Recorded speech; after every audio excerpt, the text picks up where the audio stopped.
रसायनोपीडिया YouTube channel में आपका स्वागत है। मैं हूं आशुतोष झलानी और अपन टॉपिक पढ़ रहे थे एल्कोहल, फिनॉल, ईथर। क्लासिफिकेशन अपना पूरा हो गया था। आज अपन पढ़ेंगे एल्कोहल, फिनॉल व ईथर का IUPAC नामकरण, जिसमें बेसिकली आज के वीडियो में अपना पूरा होगा एल्कोहल का नामकरण, जिसमें अपन चक्रीय, अचक्रीय, संतृप्त, असंतृप्त सभी प्रकार के एल्कोहल का अपन अध्ययन करेंगे। देखिए, सबसे पहले अपन लेते हैं एल्कोहल का IUPAC नाम। एल्कोहल जो है, इसका यदि अपन बात करें अनुलग्न जो होता है, अनुलग्न या जो सफिक्स नाम के अंत में जो लगेगा वो अपने होगा ऑल।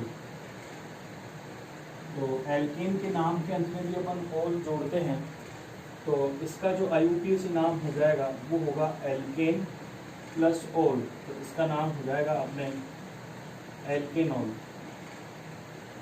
ये देखिए, ये हट जाएगा यहाँ से क्योंकि ये आई से स्टार्ट होगा, तो ये वाला जो ई है वो हट जाएगा और इसका नाम हो जाएगा एल्केनॉल।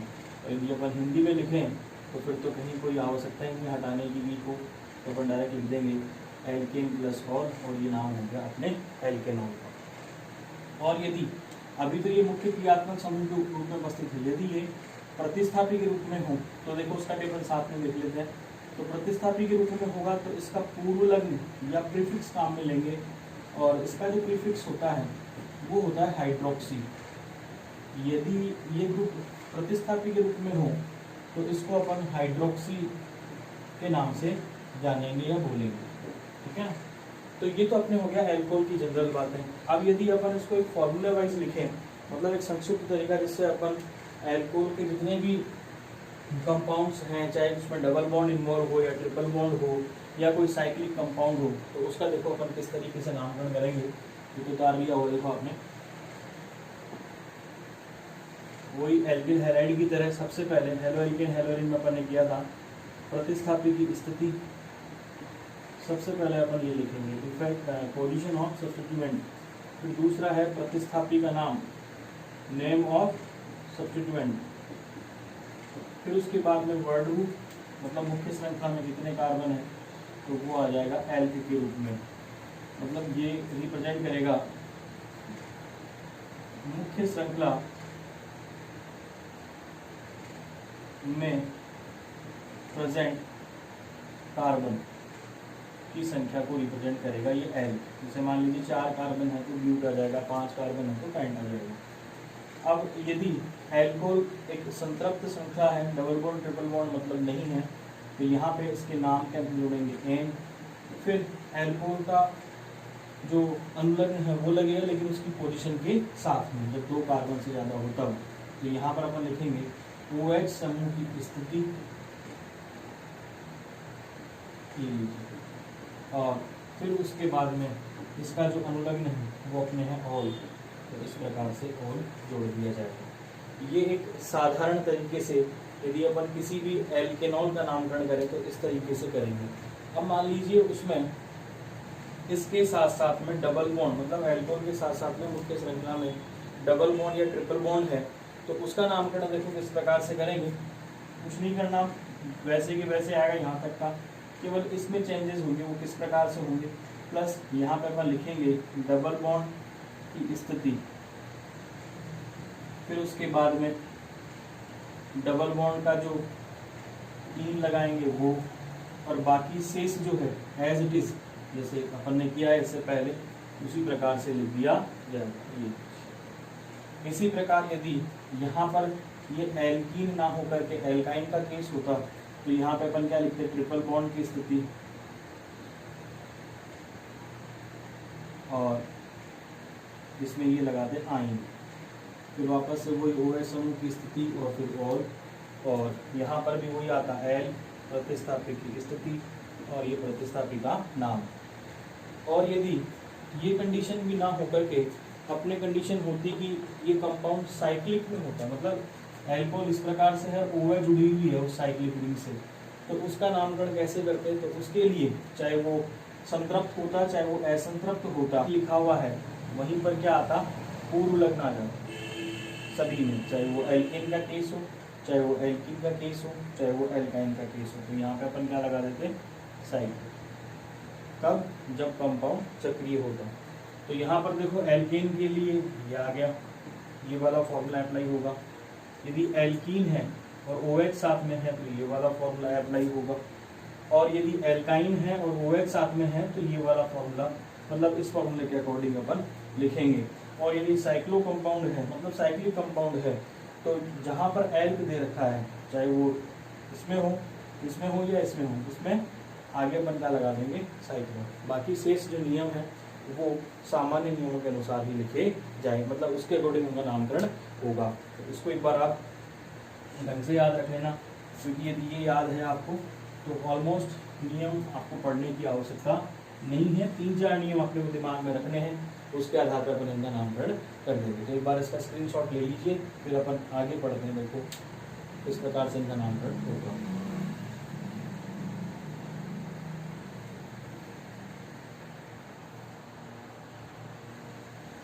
देखो उतार लिया होगा आपने।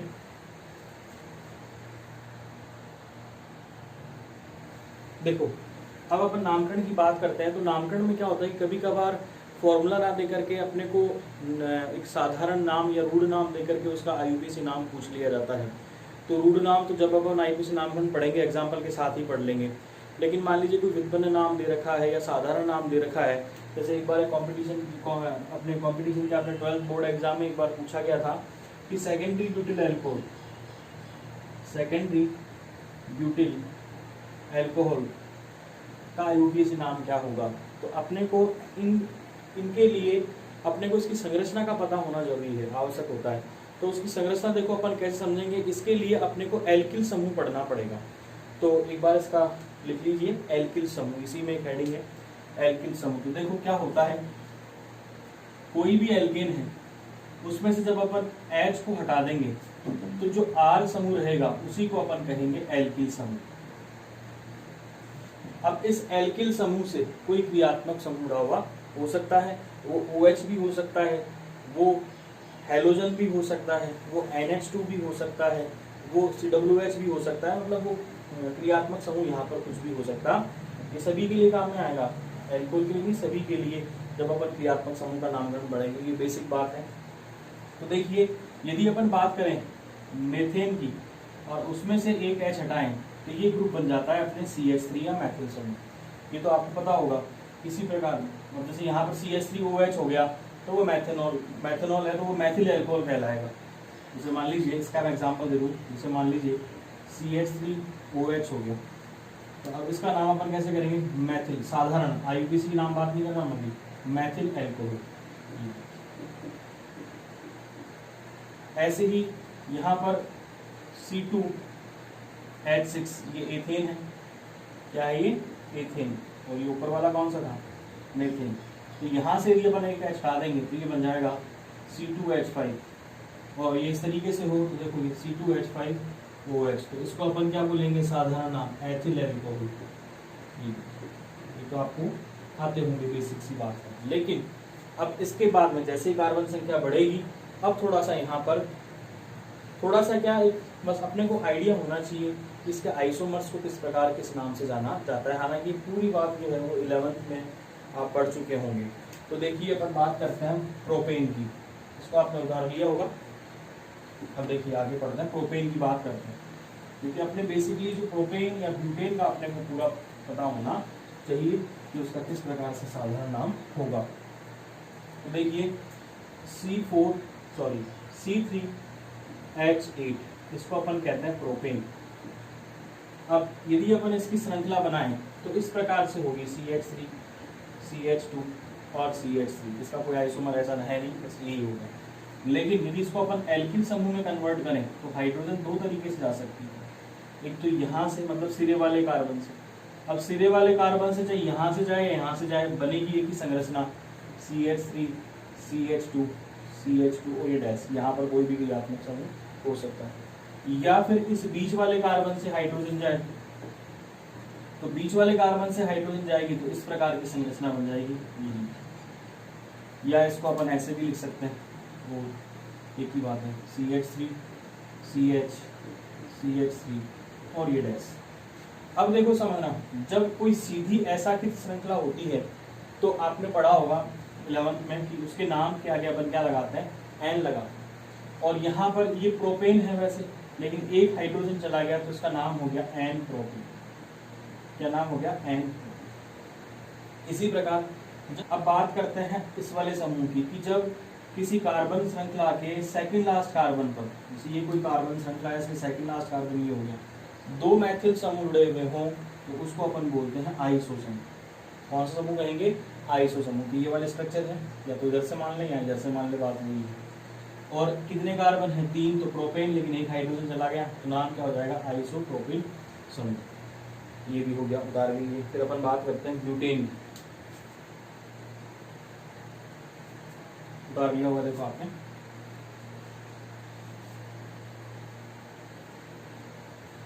इनके एग्जाम्पल देखो मैं बता दूं। CH3 CH2 CH2OH हो गया तो इसको अपन क्या बोलेंगे, एन प्रोपिल, क्योंकि यहाँ पर ये कौन सा ग्रुप कहलाएगा, प्रोपिल समूह। एन प्रोपिल एल्कोहल, ये इसका साधारण नाम है।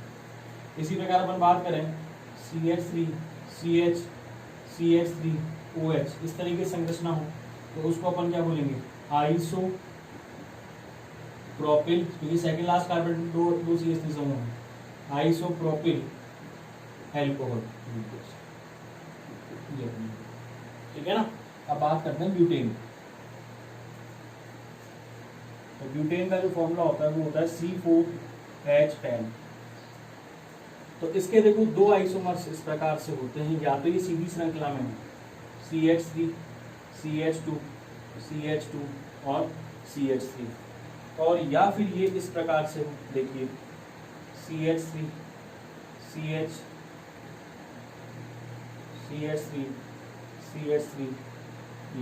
इस तरीके से दो आइसोमर्स हैं।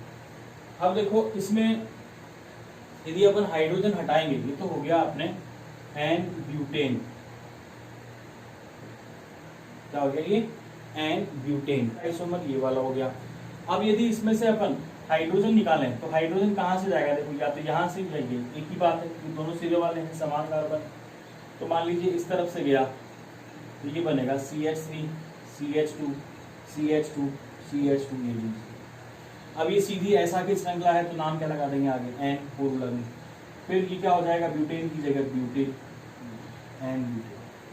इसके लिए अपन बात करें, एग्जांपल भी देख ले साथ के साथ, CH3 CH2 CH2 CH3 CH2 CH2 और ये CH2OH, तो इसको अपन बोलेंगे एन ब्यूटिल एल्कोहल। इसी प्रकार यदि ये यहाँ से ना निकल करके बीच वाले कार्बन से निकले तो बीच वाले दोनों कार्बन की प्रकृति क्या है, समान है। तो देखिए इस प्रकार से हो जाएगा CH3 CH CH2 CH3। अब चाहे यहाँ से निकले यहाँ से एक ही बात है, लीजिए डैश। अब यहाँ पे अपन जोड़ ले, देखो ये कौन सा ग्रुप हो गया, वो भी मैं बता दूं कि जब सेकेंड लास्ट कार्बन पर, इसी श्रृंखला के सेकेंड लास्ट कार्बन पर एक एथिल और एक मैथिल समूह हो तो उसको अपन बोलते हैं सेकेंडरी, कौन सा समूह बोलते हैं उसको, द्वितीयक समूह। ठीक है ना। और 4 कार्बन है तो यहाँ पे हो जाएगा सेकेंडरी ब्यूटिल या ब्यूटाइल। ठीक है ना। तो यहाँ पे अपन बात करते हैं CH3 CH CH2 CH3, तो इसका नाम हो जाएगा सेकेंडरी ब्यूटिल एल्कोहल या सेकेंडरी ब्यूटाइल एल्कोहल। ठीक है ना, द्वितीयक ब्यूटिल एल्कोहल। आप हिंदी मीडियम के मोस्ट स्टूडेंट्स हैं अपने ज़्यादा, ये हो जाएगा द्वितीयक ब्यूटिल एल्कोहल। ठीक है ना। इसी प्रकार यदि अपन हाइड्रोजन एलिमिनेट यहाँ से भी 2 प्रकार से कर सकते हैं, क्योंकि 2 प्रकार के कार्बन हैं। एक तो ये समान प्रकृति के हैं, CH3 CH3, तीनों की प्रकृति समान है, तो तीनों में से किसी भी एक कार्बन से हाइड्रोजन डालें। और दूसरा जो है वो यहाँ से हाइड्रोजन हटे। तो मान लीजिए अपन पहला वाला केस ले लेते हैं पहले, इन तीनों में से किसी एक में से अपन हाइड्रोजन हटा के देखते हैं क्या बनता है। तो यहाँ पे बन जाएगा CH3 CH3 और ये CH2 ये।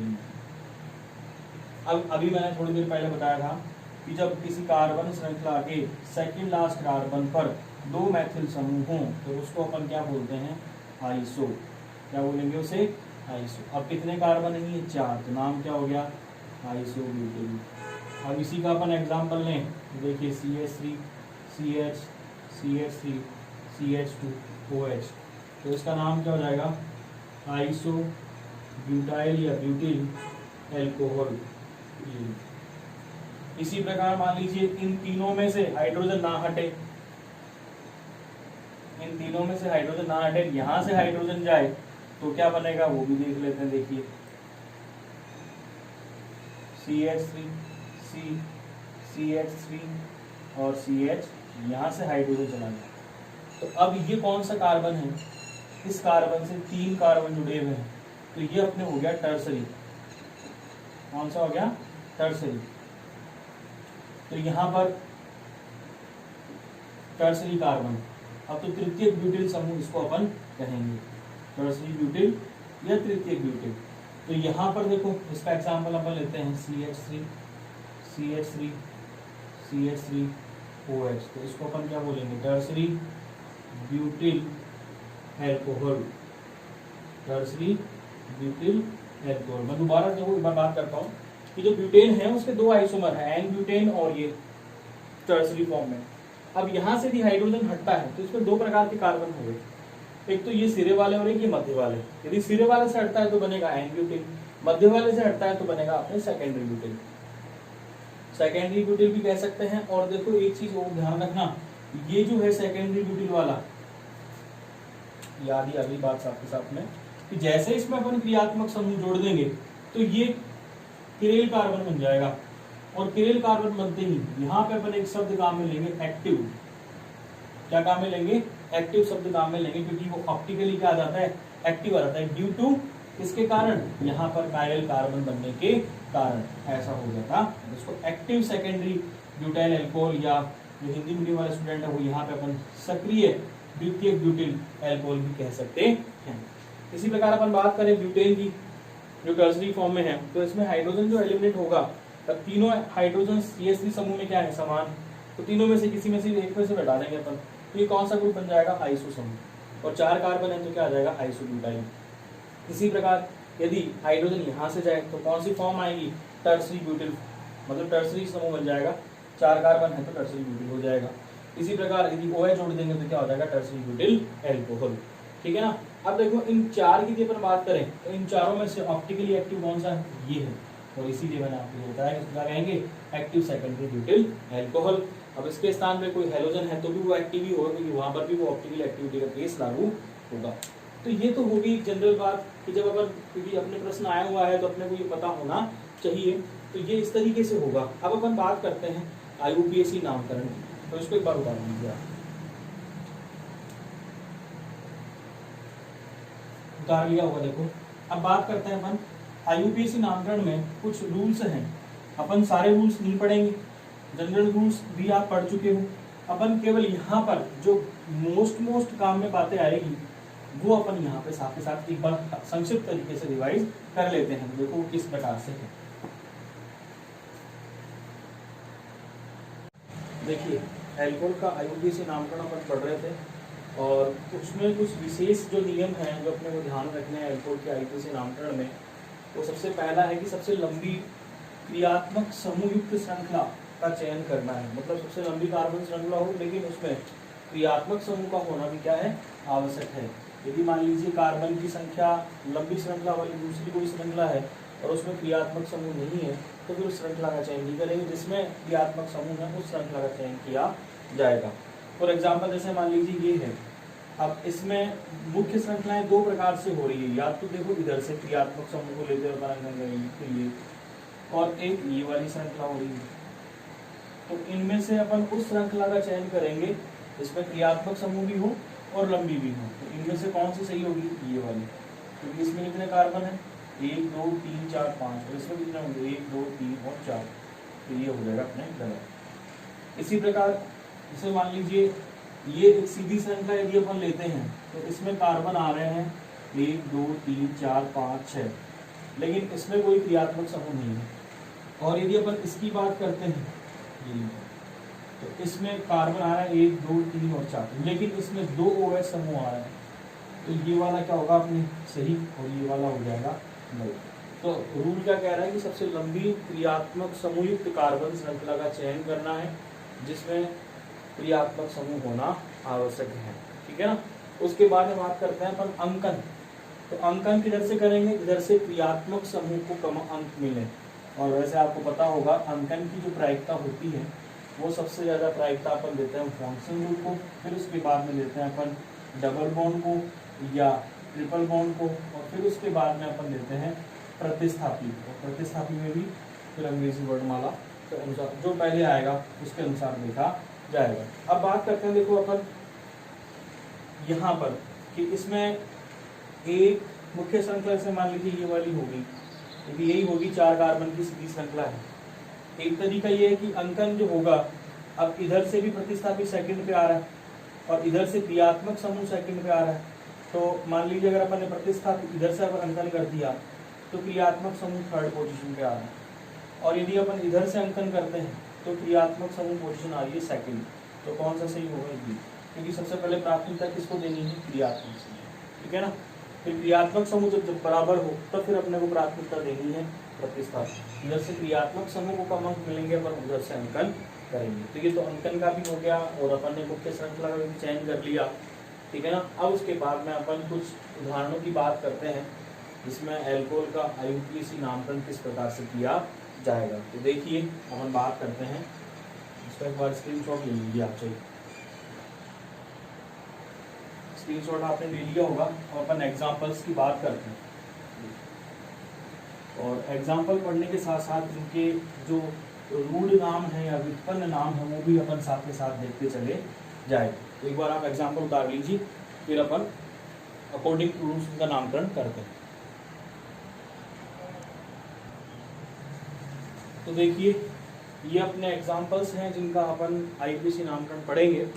तो सबसे पहला एग्जाम्पल अपने वुड स्प्रिट CH3OH।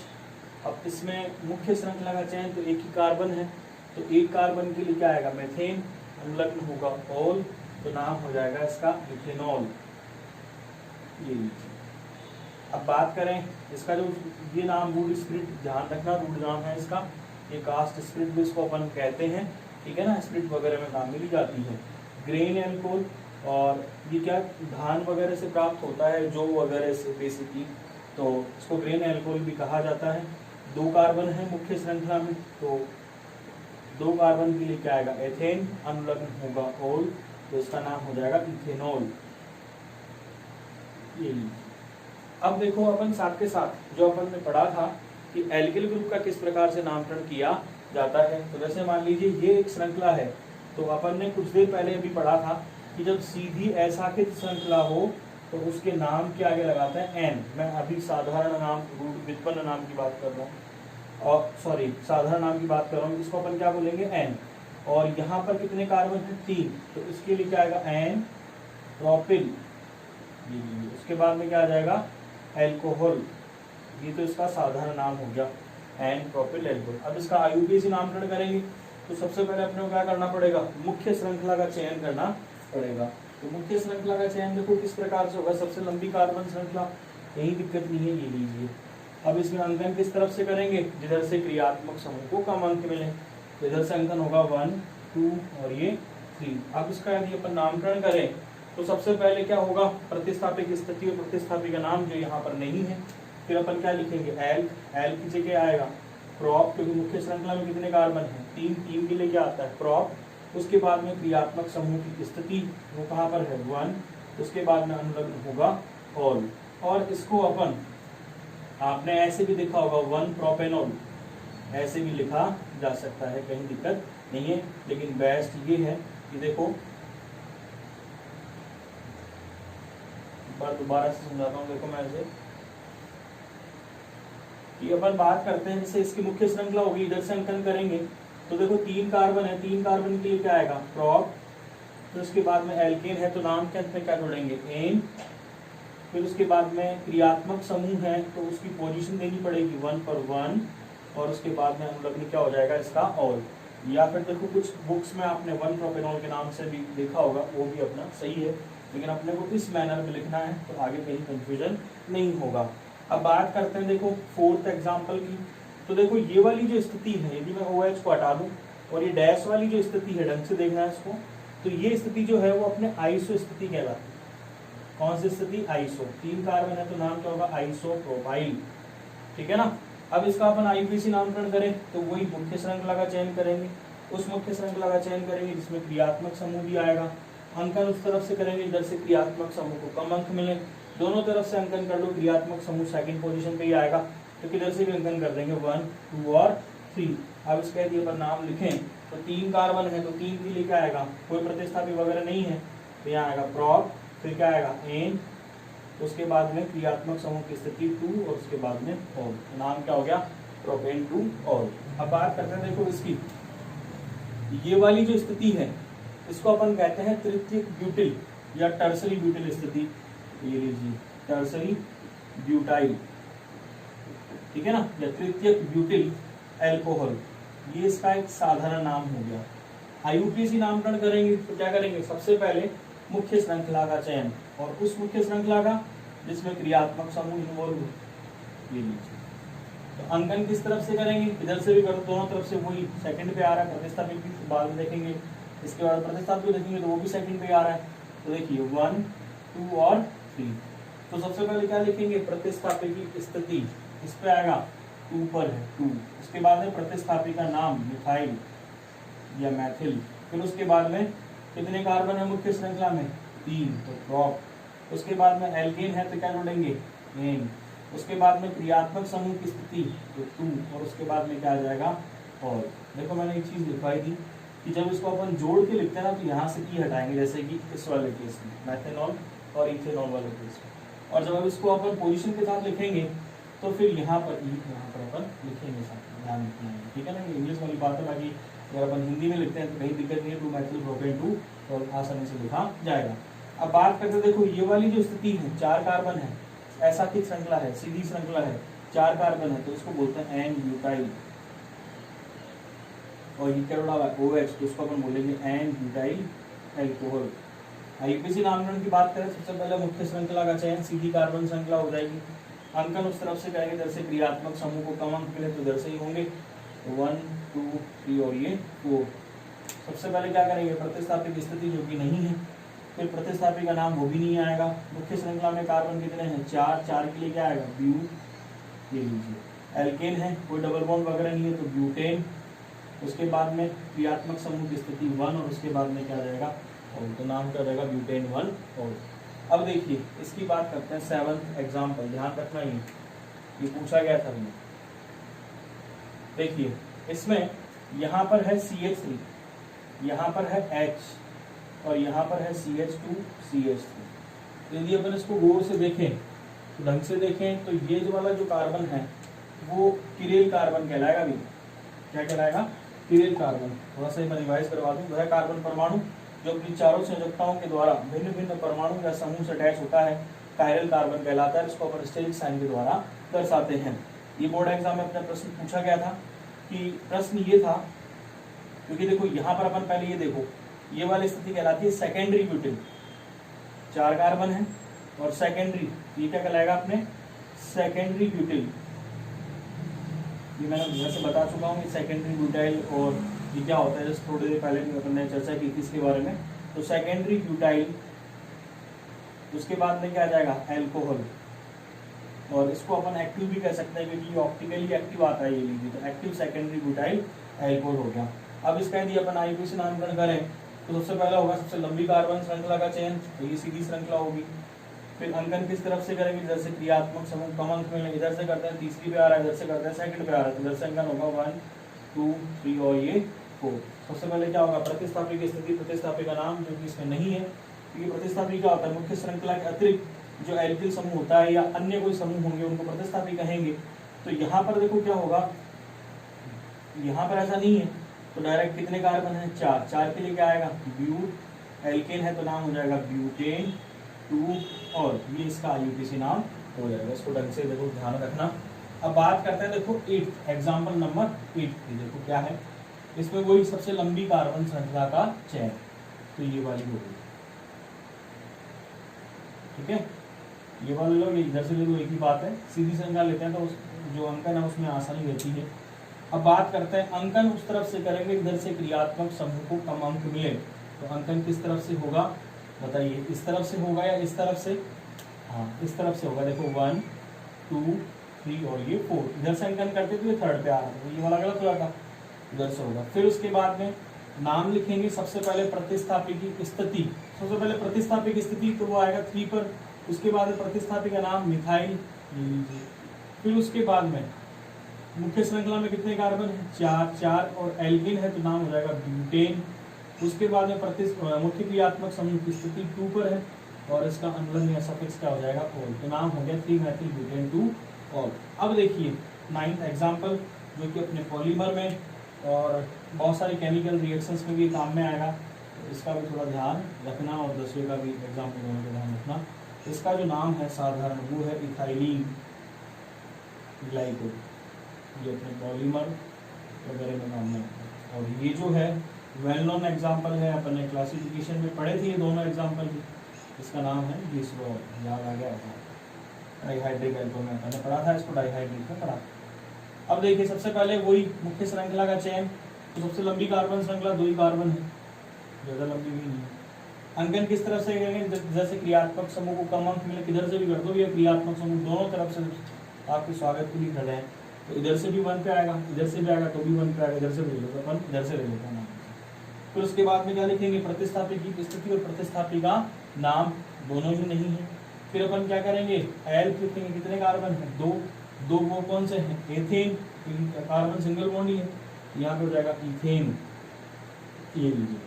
फिर उसके बाद में OH समूह की स्थिति तो वो है 1 और 2 पर, कितने संख्या में 2 आ गए तो यहाँ पे क्या आ जाएगा, डाई, और लास्ट में क्या लगा देंगे अपन, तो नाम क्या आ जाएगा, इथेन 1,2 डाई, और किसका, इथाइलिन ग्लाइकोल का IUPAC नाम। अब बात करते हैं ग्लिसरॉल की, तो सबसे पहले क्या करेंगे, सबसे लंबी कार्बन श्रृंखला का चयन, अंकन किस तरफ से करेंगे, इधर से क्रियात्मक समूह को कम अंक मिलने, किधर से भी कर दो भैया, सभी कार्बन पर क्रियात्मक समूह प्रेजेंट है, इधर से ले लिया 1, 2 और ये 3। उसके बाद में वही प्रतिस्थापी की स्थिति और नाम जो कि नहीं है, तो फिर अपन क्या करेंगे, मुख्य श्रृंखला में कितने कार्बन है, मुख्य श्रृंखला में कार्बन है 3 के लिए क्या आएगा, प्रोपेन, जो कि सिंगल बॉन्डेड है सारे। उसके बाद में मुख्य क्रियात्मक समूह की स्थिति 1 पर है, 2 पर है और 3 पर है, बीच में कॉमा लगाएंगे तो 123 हो जाएगा। और फिर उसके बाद में कितनी संख्या में हो गए, ट्राई, और उसके बाद में क्या आ जाएगा, ऑल, तो उसका नाम हो गया प्रोपेन 1, 2, 3 ट्राई, और ये ग्लिसरॉल का IUPAC नाम हो गया। ये भी एग्जाम में पूछा जा सकता है, अपने आप में इंपॉर्टेंट एग्जाम्पल है। देखो अब ये अपने हो गए 10, लेकिन संख्या में 10 अपने सही नहीं मानते तो शुभ संख्या ले लेते हैं अपन 11। अब इसका अपन लास्ट एग्जाम्पल लेते हैं, 11वां एग्जाम्पल। सबसे पहले वही सबसे लंबी कार्बन श्रृंखला का चयन कर लेते हैं, सबसे लंबी कार्बन श्रृंखला का चयन, तो देखिए ये वाली कार्बन श्रृंखला होगी सबसे लंबी कार्बन श्रृंखला, इधर से लेते तो 1, 2, 3 और 4 होते, इधर से लिया तो 1, 2, 3, 4 और 5 हो गए। फिर क्या करेंगे, अंकन उस तरफ से करेंगे इधर से क्रियात्मक समूह को कम अंक मिले, इधर से होगा 1, 2, 3, 4 और ये 5। फिर उसके बाद में प्रतिस्थापी की स्थिति और प्रतिस्थापी का नाम, तो यहाँ पर प्रतिस्थापी देखो मैथिल भी है और क्लोरो भी है, और अंग्रेजी वर्णमाला के अनुसार लिखा जाएगा कि एक से अधिक प्रतिस्थापी होंगे, तो पहले किसको लिखा जाएगा, क्लोरो को, उसकी पोजीशन के साथ में 4, उसके बाद में क्लोरो, फिर उसके बाद में 2, 3 डैश डाई मिथाइल, ये लीजिए। कितने कार्बन है मुख्य श्रृंखला में, 5 के लिए क्या आएगा, पेंट, और उसके बाद में क्या है, ये एल्केन है तो नाम हो जाएगा पेंटेन। उसके बाद में क्रियात्मक समूह की स्थिति 1 पर है और लास्ट में क्या लगा देंगे अपन, तो नाम हो गया इसका 4 chloro 2, 3 dimethyl pentane 1 ol. तो ये अपने हो गया एल्कोहल का IUPAC नामकरण और कुछ विशेष एग्जाम्पल, इनका एक बार स्क्रीनशॉट ले लीजिए। फिर उसके बाद में इनके अतिरिक्त जो अपने बुक में दे रखे हैं वो प्रश्न आप सॉल्व करेंगे।